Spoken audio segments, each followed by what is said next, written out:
Jesse Ventura. Navy SEAL, pro wrestler, conspiracy king, and somehow governor of Minnesota. He body slammed the truth, clotheslined the facts, and elbow dropped political dignity. This is the guy who swapped spandex for suits and then traded both for Russian airtime. From fake news to FEMA camps, he's made Paranoia a full-time profession. And if you're wondering how we got here, so are we. Welcome to Everything Wrong with Jesse Ventura. Sorry to interrupt, but Jesse Ventura didn't wrestle aliens in the jungle for you to skip the subscribe button. Thanks. The body days?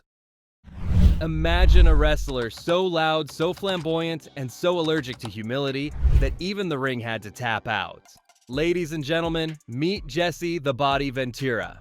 Before Jesse Ventura was suing dead war heroes and calling FEMA a fascist front, he was strutting around the WWF in feather boas and enough arrogance to power a small country. He wasn't the best in the ring. Hell, he wasn't even mid-card good. But he sure could talk and talk and talk and then talk more and more. Oh my God, Jesse, can't you just shut up?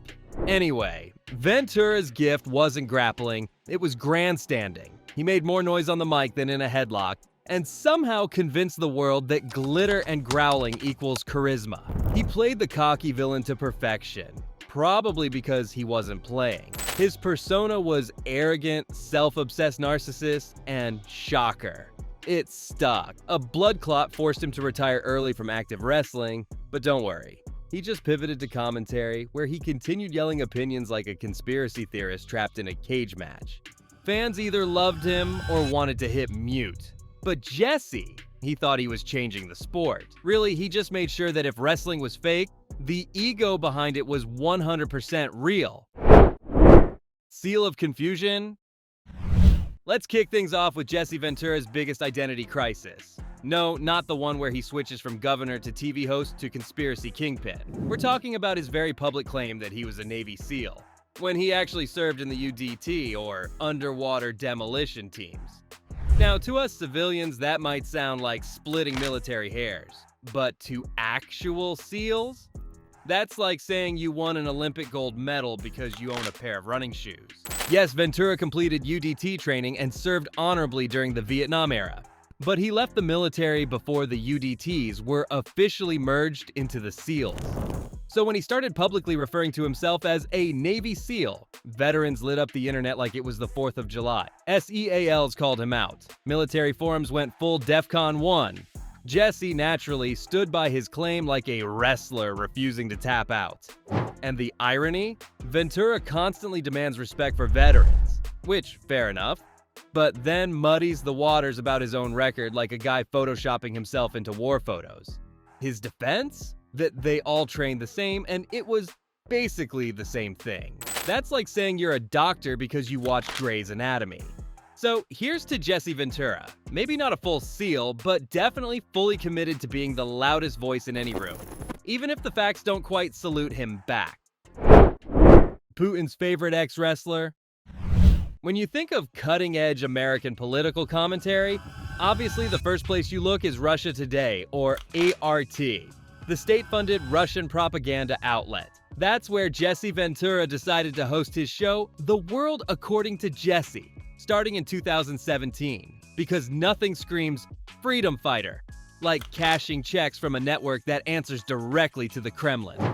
Ventura swore up and down that RT never censored him. That's cute. Meanwhile, the rest of us were busy watching RT carefully not criticize Vladimir Putin while calling the US everything short of Mordor. Jesse insisted it was just another platform, as if hosting a show on a Russian government outlet is the same as uploading a podcast to Spotify. Critics weren't buying it.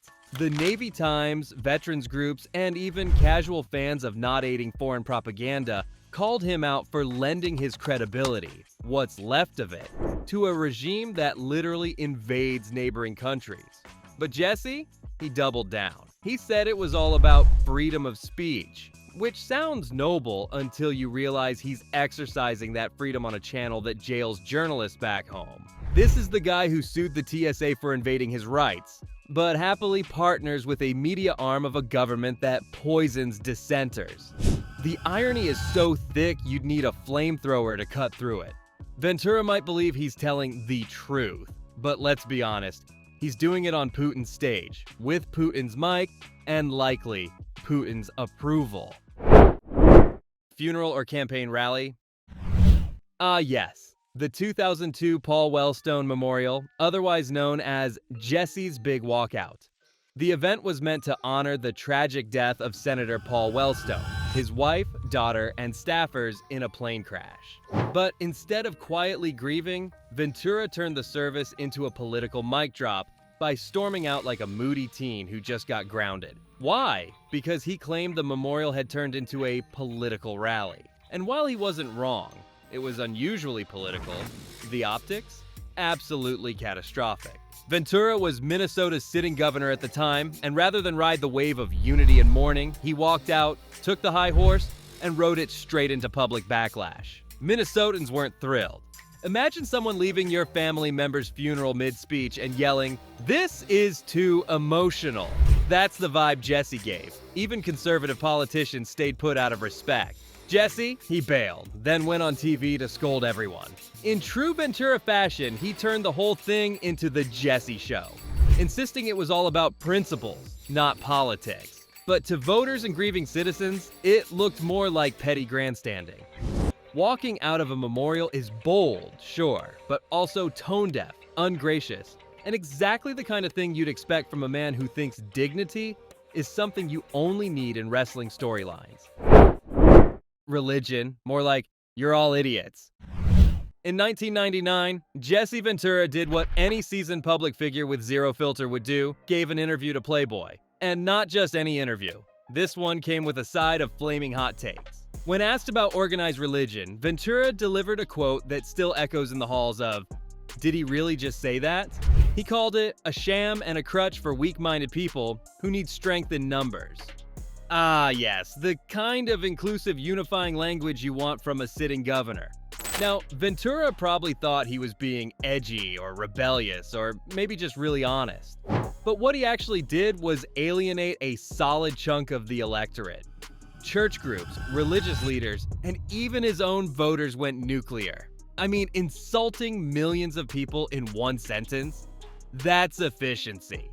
This wasn't a nuanced critique of corruption or hypocrisy in organized religion. Nope, this was a one-size-fits-all sucker punch to anyone who's ever said grace before dinner.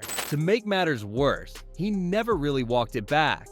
If anything, Ventura doubled down, spinning it as just his opinion. And while yes, everyone is entitled to their beliefs, there's a fine line between "I disagree" and anyone with a Bible is an idiot. So while other politicians pander at pulpits, Jesse Ventura chose to body slam faith itself. Bold move, Governor. Just maybe not the one you want on your re-election flyer. Welcome to Wild Theory Wrestling. If there's one thing Jesse Ventura loves more than camo pants and media attention, it's a juicy government conspiracy. And he delivered a whopper on Piers Morgan's show when he suggested that the US government, yes, the same one he used to work for, might have allowed the 9/11 attacks to happen. He even singled out Dick Cheney, implying that Cheney let thousands die just to further a war agenda. Bold accusation, Jesse. Not spicy take, bold. More like, please remove your tinfoil hat at airport security, bold. This wasn't just a one-time hot mic moment. Ventura has long flirted with 9/11 trutherism, hinting at controlled demolitions, inside jobs, and shadowy government plots like he's auditioning for the next National Treasure movie. The problem? He's not Nicolas Cage. He's a former governor with a platform. And the stuff he says carries real weight. Or at least it used to. Experts have dismantled these conspiracy theories more thoroughly than a TSA agent rifling through your suitcase. But Ventura's not interested in facts. He wants drama, suspense, and the sweet smell of government distrust. The result? He went from outspoken patriot to that guy your uncle won't stop quoting at Thanksgiving. Sure, questioning authority is good, but accusing your own government of orchestrating a terrorist attack without a shred of solid evidence? That's not bravery. It's reckless self-promotion dressed up as patriotism. So congrats, Jesse. You're not just off the deep end. You've built a diving board there. Sniping the Sniper. Here's a plot twist that even Hollywood wouldn't touch. Jesse Ventura, former Navy guy and self-styled everyman, suing the estate of a dead war hero. That's not a headline. It's a career death wish. But Ventura did exactly that in 2012 when he filed a defamation lawsuit against Chris Kyle, the celebrated Navy SEAL and author of American Sniper. Kyle had claimed in his book that he punched Ventura out at a bar for bad-mouthing SEALs. Jesse said that never happened, and the gloves and lawyers came off. In 2014, Ventura won the lawsuit and the jury awarded him $1.8 million. Cue the public backlash. Ventura was suddenly the villain in a story about a deceased war hero's legacy. People didn't just disagree, they fumed. Veterans groups, media outlets, and even casual fans of common decency came after him. Jesse said it was about defending his reputation. The world said it looked more like attacking a widow's bank account. Then, in 2016, the verdict was overturned. So not only did Ventura torch his public image, but he didn't even get to keep the money. He went to war with a ghost and still lost. And in classic Ventura fashion, he didn't back down. Instead, he dug deeper, blaming media manipulation and the system like a guy who can't believe he got booted from a Facebook group. In short, if there were an Olympic event for career self-immolation, Jesse Ventura would have taken home the gold, then sued the judges for not calling him a Navy SEAL. Touched by TSA. In 2011, Jesse Ventura pulled out his biggest wrestling move yet, not a suplex, but a lawsuit against the TSA. Why? Because he really didn't like being patted down. Ventura claimed the agency's airport security procedures violated his Fourth Amendment rights and turned him into a criminal suspect. You heard that right. Jesse was so offended by a frisk at security, he compared it to government tyranny. The revolution apparently starts in Terminal 2, right next to the Hudson News. Ventura's lawsuit, which he filed after allegedly being molested by TSA agents, his words, wasn't just passionate, it was theatrical. He even threatened to stop flying entirely and become a citizen of Mexico if the US didn't knock it off with the groping. Now, there's taking a stand and then there's taking your ball and moving to Cabo. The lawsuit was eventually dismissed, with the court saying, yeah, no. Turns out, challenging national security protocols because you hate awkward pat-downs isn't exactly a slam dunk case. But Ventura didn't take it quietly. Oh no, he went on talk shows, ranted about the Constitution, and added another notch to his anti-government martyr belt. Look, nobody loves airport security, but most of us just suck it up and try not to make eye contact. Jesse Ventura turned it into a personal war against tyranny, because why just catch a flight when you can hijack a soapbox? Attack of the media jackals. Most politicians butter up the press. Jesse Ventura, he served it raw and bloody, complete with claws and tails. As Minnesota governor, Ventura took his already rocky relationship with journalists and set it on fire, calling the Twin Cities media jackals. But wait, it gets better.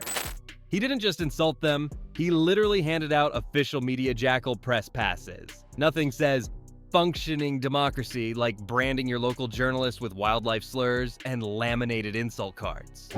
This wasn't just a cute nickname, it was a public war. He refused to talk to certain outlets, mocked reporters in press conferences, and treated journalism like a wrestling heel turn. Ventura seemed to believe reporters existed solely to twist his words. So instead of answering questions, he treated them like paparazzi invading his jungle lair. And sure, the press can be ruthless, but calling them jackals while simultaneously demanding coverage for your conspiracy show and book deals? That's rich. It's like hating mosquitoes while bathing in maple syrup. His media-hostile behavior didn't just burn bridges, it nuked them. Journalists labeled him thin-skinned. Voters wondered if he'd ever heard of the First Amendment. And the press corps? They wore those jackal badges like battle scars. Ventura may have thought he was taming the media, but really, he just made himself look like a paranoid diva with a grudge against anyone holding a notepad. Union dreams and snitch nightmares.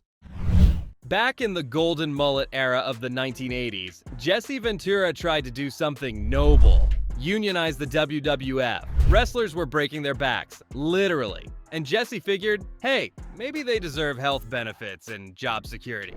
Logical, right? But here's where it turns into a wrestling soap opera. Jesse claims Hulk Hogan, yes, Mr. Say Your Prayers and Take Your Vitamins, ratted him out to Vince McMahon, leading to Ventura's firing. That's right. One of wrestling's most epic backstabbings didn't happen in the ring. It happened in a smoky back office over contract talks. Ventura found out years later during a lawsuit that Hulk had allegedly tipped off Vince, who then shut the whole thing down faster than you can say WrestleMania.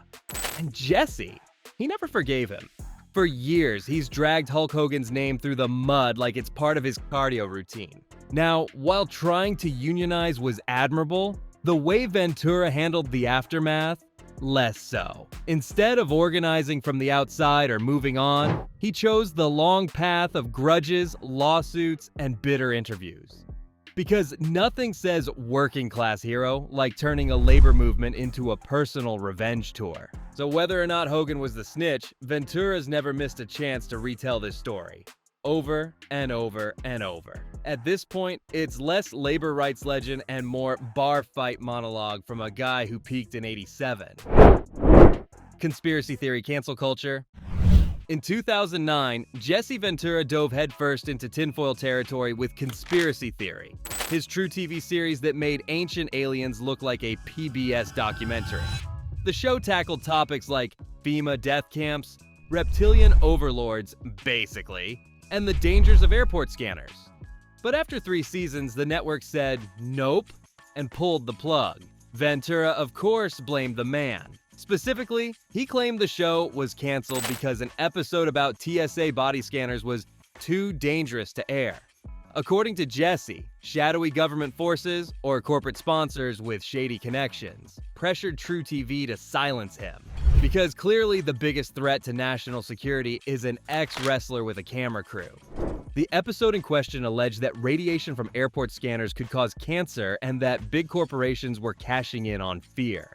Now, there were some legitimate concerns about scanner safety at the time, but Ventura's delivery? Less science, more shouty uncle at Thanksgiving. Instead of calmly presenting facts, he came in guns blazing, ranting like a man who thinks Wi-Fi is a CIA mind weapon. After the show was axed, Ventura went full martyr, saying he was censored for telling the truth. In reality, conspiracy theory probably got canned because it was sliding into late-night parody territory and making producers nervous.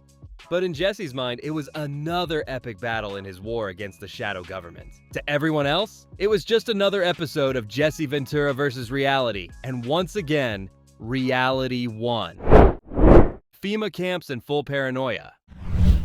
Let's talk about conspiracy theory's most infamous train wreck. An episode so wild, it made chemtrail truthers look reasonable. Titled Police State, this gem suggested that FEMA, the government agency that hands out bottled water during hurricanes, was secretly plotting to lock up US citizens in concentration camps. You know, just a normal Tuesday.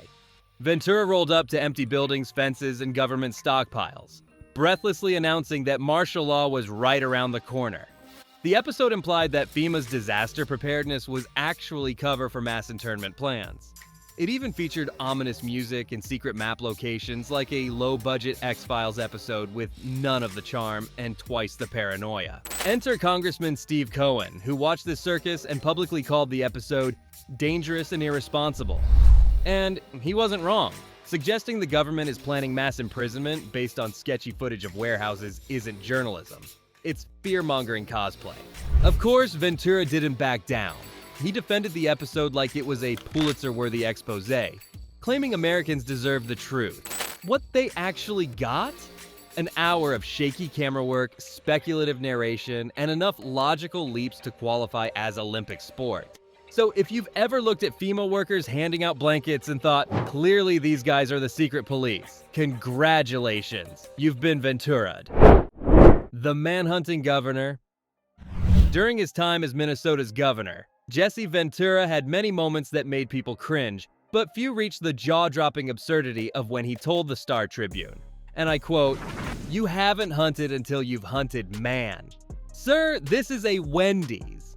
This off-the-rails comment was Ventura's attempt at explaining how military combat was more intense than any deer hunt, but instead of making a simple comparison, he turned it into a full-blown Predator sequel. Minnesota hunters who take their venison and camouflage very seriously were not amused. The backlash was immediate. Imagine being a law-abiding hunter reading the morning paper and seeing your governor casually talk about how boring it is to hunt animals because he's hunted people. Jesse later tried to clarify, saying he was referring to his military service, but by then, the damage was done. He just casually dropped a statement that sounded less like a veteran reflecting on combat and more like a Bond villain's Tinder bio.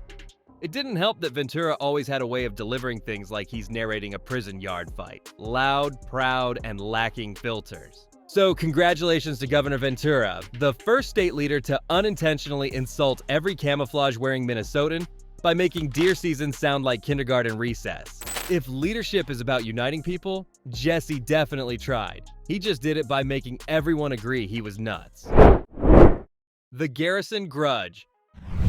When satirist Garrison Keillor wrote a fake memoir mocking Jesse Ventura, most people would have laughed it off. But Ventura? He took it like a steel chair to the face. The book, titled Me Jimmy, Big Boy Valente, portrayed a hyper-macho, self-absorbed ex-wrestler turned politician who spoke in capital letters and wore ego like cologne. Basically, Jesse Ventura turned up to 11. Instead of chuckling and playing along like a self-aware adult, Ventura blew a gasket. He fired back in the press, branding the satire as unfair and insulting, which is rich coming from a guy who called journalists jackals and publicly mocked religion. The man who built his career on talking trash couldn't handle being the butt of someone else's joke. Apparently, Jesse likes punching down, not being lightly tapped from above. Eventually, he cooled off and claimed he was never really offended, but by then, the whole meltdown had become a cautionary tale about ego. Ventura was so used to being the loudest guy in the room, he forgot what it felt like when someone else grabbed the mic. In the great Minnesota battle of ex-wrestler versus cardigan-wearing radio host, Keillor came out ahead. Why? Because satire, like wrestling, is all about showmanship. And Ventura couldn't see that sometimes you're supposed to lose for the sake of the story. Especially when the story makes you look exactly like the character you pretend not to be.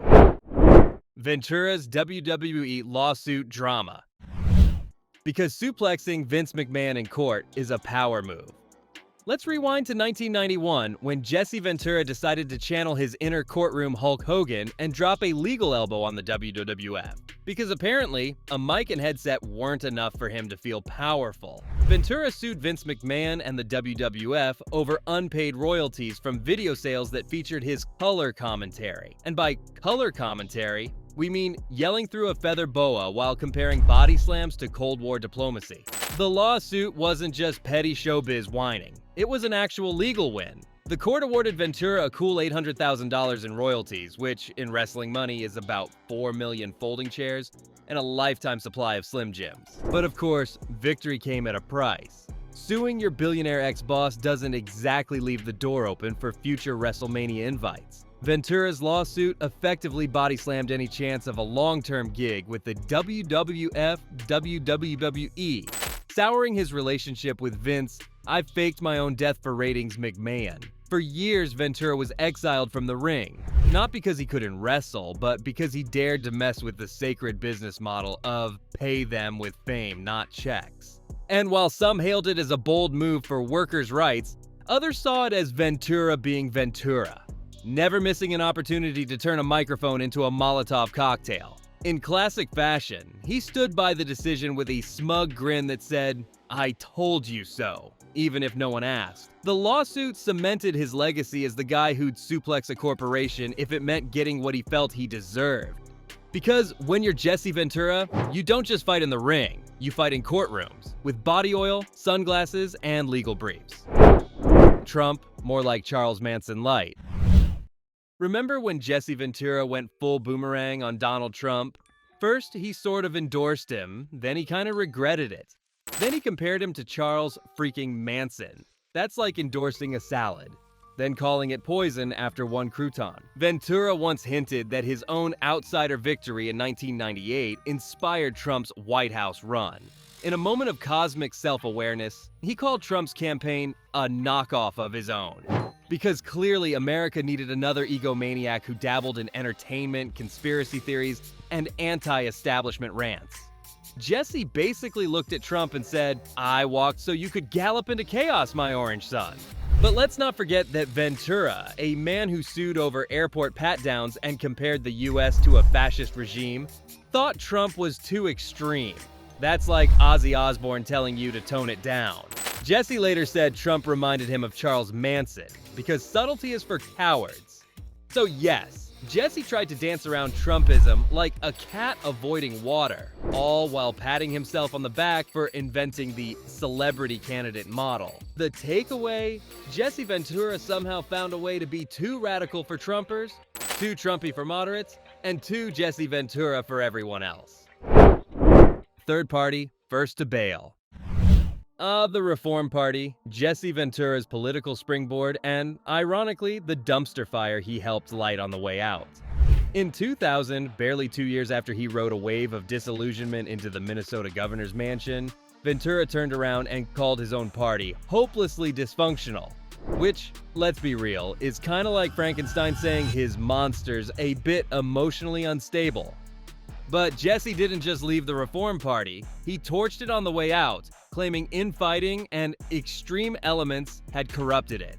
You know, the same extreme elements he was actively waving to in interviews and conspiracy docuseries. Jesse claimed he never wanted to be a politician, which explains why he ran for office, gave inflammatory interviews weekly, and made every press conference feel like a cross between a wrestling promo and a Reddit thread. Ventura's exit was seen by many as a betrayal of the very third-party revolution he claimed to champion. Rather than trying to fix the chaos, he bailed faster than a flat earther in a NASA gift shop. The party crumbled, and Jesse went back to doing what he does best, blaming the system and starring in things no one asked for. Aliens, abductions, and aluminum hats. Of course, Jesse Ventura believes in alien abductions. That tracks harder than a UFO on a Pentagon radar. The man who thinks 9/11 was a false flag and FEMA camps are waiting to imprison Grandma also believes we're being probed by little green men. Jesse's claims about alien activity sound like they were pulled straight from a rejected X-Files script and given a protein shake. In interviews and on his dearly departed conspiracy theory show, Ventura's deadpan delivery of "we're not alone" is almost charming. Until you realize he means it. This is a guy who once compared alien visitation to government oppression, as if ET is teaming up with the TSA. From Roswell to Area 51, Ventura's obsession with extraterrestrial meddling puts him one Men in Black cameo away from full tinfoil status. Naturally, this didn't help his image with the sane half of the population. Scientists laughed, UFO Twitter clapped, and Jesse doubled down like an intergalactic Joe Rogan. Because when the government's hiding the truth and aliens are real, who better to lead the resistance than a former wrestler turned libertarian turned governor with a ponytail? Snake oil and supplements. If it isn't UFOs, it's unproven medical alternatives. Jesse Ventura has been a not-so-quiet promoter of alternative medicine, holistic healing, and pretty much anything that makes Big Pharma twitch. The problem? Most of it makes real doctors twitch too. Whether it's bashing vaccines, touting anti-establishment health solutions, or waxing poetic about natural immunity, Jesse's health takes are the verbal equivalent of eating raw kale with a side of conspiracy. He's flirted with pseudoscience more than a wellness influencer with an MLM to sell. Jesse once claimed he cured his own health issues through natural means, which is great and all, except when that anecdotal success becomes an argument against actual medicine. Fans hail it as bravery.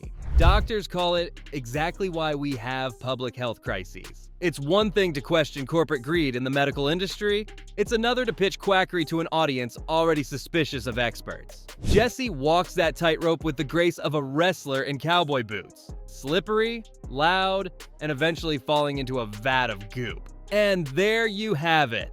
Say what you will about Jesse Ventura, but at least he never plays it safe or boring. What do you think of Jesse Ventura? Let me know down below. Thanks for watching and see you in the next video.